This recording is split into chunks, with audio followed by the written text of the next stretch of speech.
Good yontif.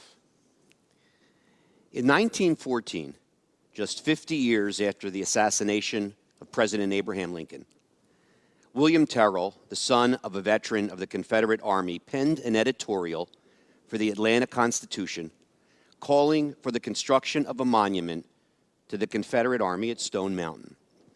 It's about 30 minutes outside of Atlanta. Shortly thereafter, someone else proposed that a 70-foot statue of Robert E. Lee would be appropriate at the site. This was a particularly energetic moment for the Confederacy.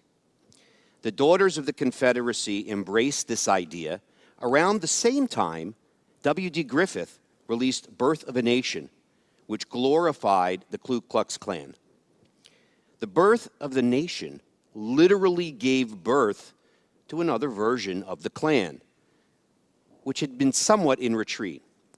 On Thanksgiving 1915, a holiday actually proclaimed by Abraham Lincoln, the newest version of the Klan gathered at the summit of Stone Mountain, erected an altar covered with a Confederate flag, opened a Bible, and burned a 16-foot-high cross.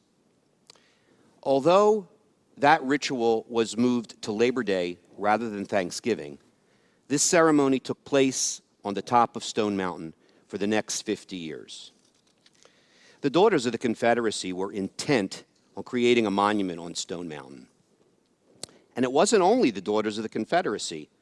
Congress and President Calvin Coolidge actually approved the issuance of a commemorative coin, which was known as the Stone Mountain $50, to raise money for this project. The coin was designed by the sculptor commissioned for the monument at Stone Mountain. He was extremely well known for its large-scale projects. That he was a Northerner was overlooked by the Daughters of the Confederacy because he was a strident supporter of the Ku Klux Klan.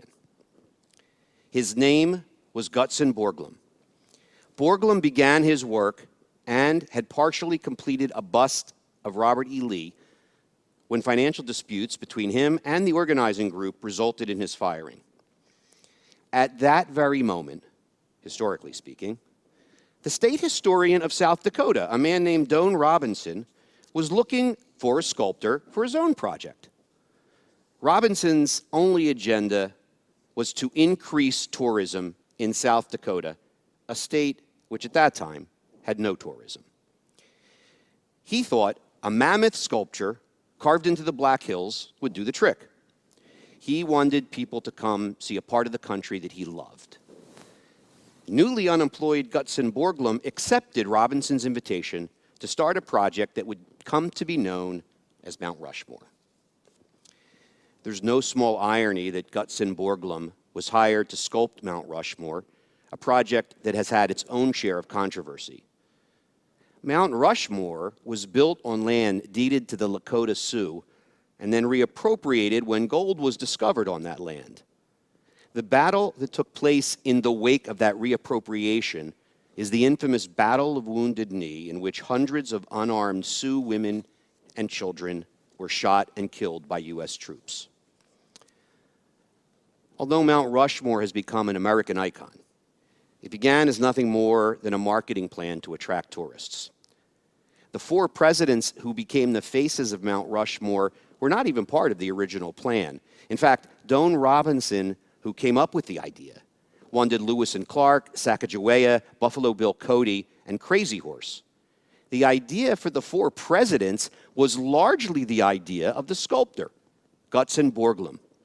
He chose Washington, Jefferson, Lincoln, and Roosevelt because he believed they represented the nation's birth, growth, development, and preservation. Borglum's decision to include Lincoln doesn't easily conform with his participation in the Klan. In so many ways, the story of Stone Mountain and Mount Rushmore represents this moment in American history more than anything else. And if we want to understand what's happening in America right now, if we want to be thoughtful about our role as Jews in this moment, Stone Mountain Monument is a good place to start. I do not want to portray myself as ahead of the curve on this issue. Sadly, I'm pretty far behind. I did not spend a lot of time thinking about Stone Mountain before this moment in our history. I've certainly supported civil rights for my entire rabbinate, but my focus has not been on race relations, and it has not been on the plight of black Americans. I have always preached, and I hope you've heard me, that as long as one group is a victim of prejudice, all groups are victims of prejudice. I am only speaking about the issue now because of the developments of the last 6 months, and I'm embarrassed about it. You don't have to do more than just scratch the surface of the history of the Stone Mountain Monument to quickly realize that the project was built solely for the purpose of celebrating white supremacy. The land was owned by a well-known supporter of the Klan, Sam Venables, who started the project with the support of the Klan. The original name of the project was the Memorial to the Lost Cause of the Confederacy, and of course, the relief sculpture, which is the largest in the world, depicts 3 leaders of the Confederacy: Jefferson Davis, Robert E. Lee, and Stonewall Jackson. The private owners of Stone Mountain permitted the Klan to hold their annual cross burnings there. Now, in the late 50s, the segregationist Georgia governor, together with the Georgia state legislature, arranged to purchase the property and turn it into a state park, which it is to this very day. And the state government did put an end to the cross burnings, but only when the state of Georgia decided to dedicate the park on April 14th, 1965, exactly 100 years to the day after the assassination of President Lincoln. This was not a coincidence. It was a repudiation of Lincoln and all he stood for. I do not see how it is possible to view the Stone Mountain Monument as anything other than a slap in the face to the civil rights movement. But if it isn't clear enough at this point, let me add a few other data points. The sculpture wasn't finished until 1972, which means the state of Georgia aided and abetted its construction for almost a decade after the Civil Rights Act of 1964 was passed, and only 4 years after the assassination of Martin Luther King.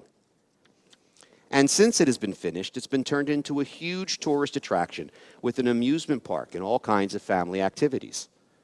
Stone Mountain Park, in fact, is now Georgia's largest tourist attraction, attracting more than 4 million visitors annually. By comparison, Mount Rushmore attracts about 2 million visitors each year. I studied history. I learned about these events.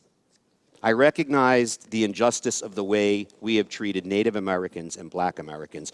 But honestly, I didn't really care about it in the way that I care about the persecution of the Jews. I believed that the only way we could eradicate prejudice was to move forward and not dwell in the past. And only in the past few months have I really understood how wrong I've been. To quote Faulkner, he of the South, "The past is not dead. It's not even past." The challenge for us in dealing with the past is this. Do we say, the only thing that is important is for us to move forward? It's only about the future. We've made a lot of progress on race, and we have. And we can't spend time worrying about the racism implicit or explicit in Stone Mountain or Mount Rushmore.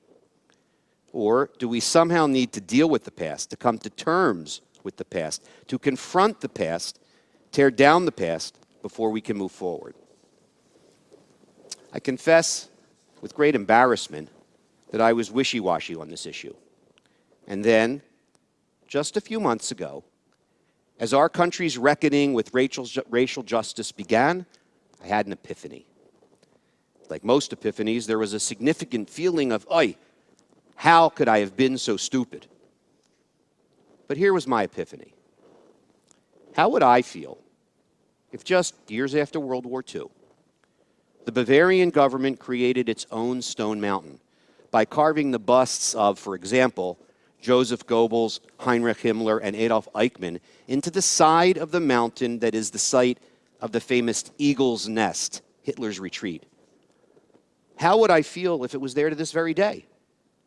And how would I feel if there was an amusement park and it was Germany's largest tourist attraction? I don't think the Jewish community would have allowed this to stand. There are no monuments to any Nazi leader anywhere in Germany. I do not think the Jewish community would be mollified by the idea that it is the work of a provincial government in Germany rather than the German federal government. I don't think we'd be mollified by the argument that now the monument serves to educate. I think the Jewish community would justifiably demand that the monument be demolished. We may also be inclined to argue that the Holocaust is different than the Civil War, that perhaps the Civil War is somehow more complex and nuanced than the Holocaust. Perhaps we don't want to believe that Davis, Lee, and Jackson are not the same as Goebbels, Himmler, and Eichmann. What I've come to understand is that I'm not the best person to make that call. For many in the African American community, that monument in Georgia of Davis, Lee, and Jackson is every bit as odious as my imaginary monument of Goebbels, Himmler, and Eichmann would be to the Jewish community. The same is true of the Confederate flag. For many in the black community, a Confederate flag is the equivalent of a flag with a swastika. Here, too, we as Jews may not agree. We may think that they are entirely different things. I don't think that, but I acknowledge that some people do. But we are learning at this moment, or at least we should be learning at this moment, that what is important is that it is for black people to determine the offensiveness of the Confederate flag, and not for white people or Jews to determine. Just as non-Jews aren't in the best position to opine about the offensiveness of a swastika. We Jews, along with Germany and Israel and many other allies, have quite correctly demanded that every last vestige of Nazism be wiped out.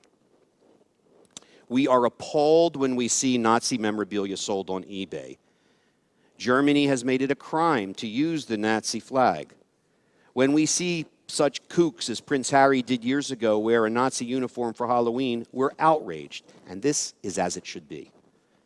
The question is, why don't we think black Americans should feel the same about symbols of the Confederacy as we do about the symbols of Nazi Germany? As to the argument that we shouldn't waste our time tearing down Civil War monuments and relitigating the past, here too, we Jews should look a bit closer to home. Do we believe that we need to move on and not dwell in the past? Do we believe that it's time to stop teaching about the Holocaust? Of course we don't. To this very day, we're still fighting to make sure schools teach about the Holocaust. Why don't we feel the same way about slavery and the experience of black America? One reason we may not feel this way is because many Jews believe that the Holocaust and slavery are not analogous. The Holocaust was about genocide, about wiping out an entire group of people. Slavery, according to this interpretation, as horrible as it was not about killing blacks, it was about enslaving them. Well, in the first instance, we should note as Jews that we actually think slavery is pretty bad. And in fact, one of our most important holidays is dedicated to the evils of slavery.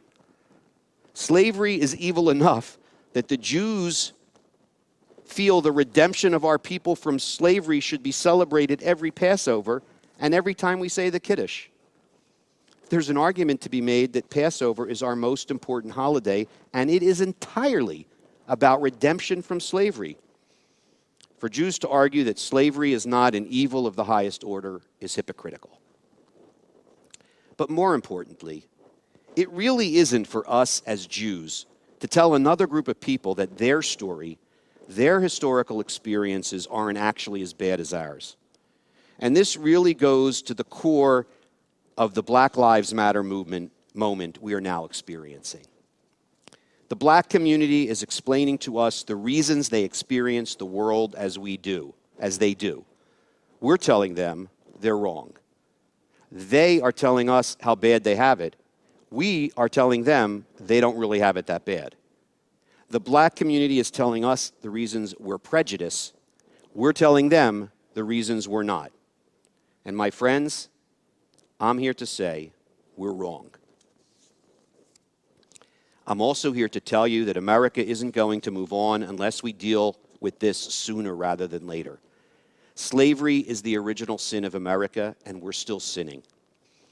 We Jews should expect for Black Americans exactly what we expect for ourselves: a full reckoning of an egregious sin against an entire people. And until that happens, the moral arc of the universe, or at least the moral arc of America, will not bend toward justice. I know some of you may not feel that this subject is appropriate for a sermon, let alone a sermon on the holiest day of the year. Quite the opposite. There is nothing more appropriate for the holiest day of the year than a sermon about how we have mistreated and how we continue to mistreat other people. There is nothing more appropriate for the holiest day of the year than to acknowledge the sins of the past and pledge to do better. There is nothing more appropriate for the holiest day of the year than to preach a call for justice and for righteousness. I have frequently taught that America has been the land of milk and honey for Jews, and in spite of all of her faults, I still believe this to be true. But this isn't good enough. America has to be the land of milk and honey for every one of her citizens. It is our duty as Jews to be a light to the nations and illuminate a path toward righteousness and justice. In the words of Martin Luther King, who borrowed these words from the Jewish Bible, we are not satisfied, and we will not be satisfied until justice rolls down like waters and righteousness like a mighty stream. Amen.